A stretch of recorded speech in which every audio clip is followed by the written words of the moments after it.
তো হ্যালো বন্ধুরা, আমার চিলি চিকেনের দেখো চিকেনটাকে ফ্রাই করে নিয়েছি আমি।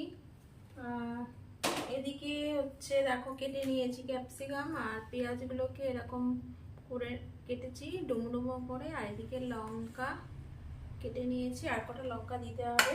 এখনো আমি পেঁয়াজ কাটছি, সব কাটা হয়নি।